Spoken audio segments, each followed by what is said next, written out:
Can anyone out there recall a hotter, more anticipated off-year special election for a seat in the Florida House? For the first time in years, Democrats believe they have a real shot. Although they're going up against the son of Congressman Vern Buchanan, there is also a third-party candidate. What impact will that have? Adam Cellini joins us with more. Adam. Yeah, Alan, Donald Trump carried this district back in 2016 with the same percentage of registered Republicans, but this race could measure the amount of political unrest that's happened in our area since.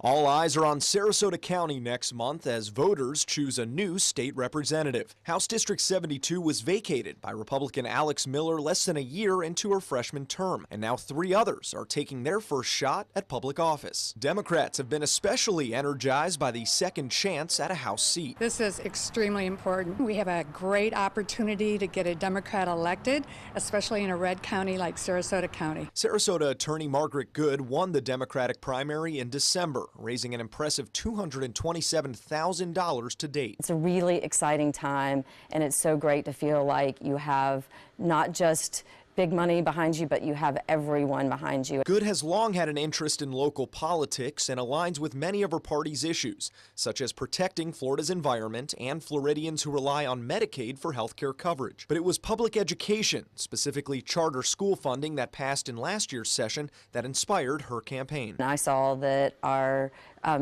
taxpayer dollars were going to for-profit charter schools. I felt like I needed to stand up and get involved. Another candidate hoping to capitalize on political unrest and an off-cycle election, Libertarian Party member Allison Foxall. Born and raised in Sarasota, Foxall says the 71% vote for medical marijuana gives her hope that she could win the first ever House seat for her party. I think people are realizing that personal freedom is in. You know, the whole gay marriage issue, the marijuana issue, things like that.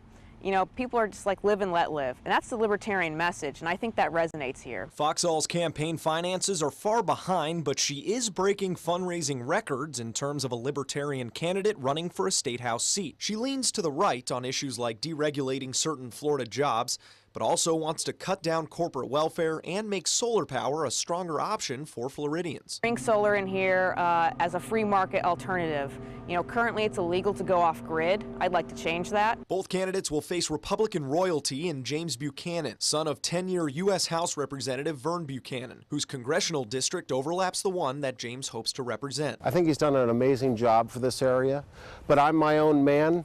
And if elected, I will continue to fight each and every day for this district. Buchanan's platforms align with Governor Rick Scott on issues like job creation and opposition to offshore drilling. But one of his strongest messages so far has been against illegal immigration, specifically sanctuary cities. I'm going to push back. We need to make sure to enforce the laws of the land in these cities. We need to make sure to ban sanctuary cities. Good's argument against such a ban is a legal one, claiming what's been proposed is unconstitutional. In my opinion, it violates the Fourth Amendment to the Constitution, and there also are some constitutional questions with respect to the 10th Amendment.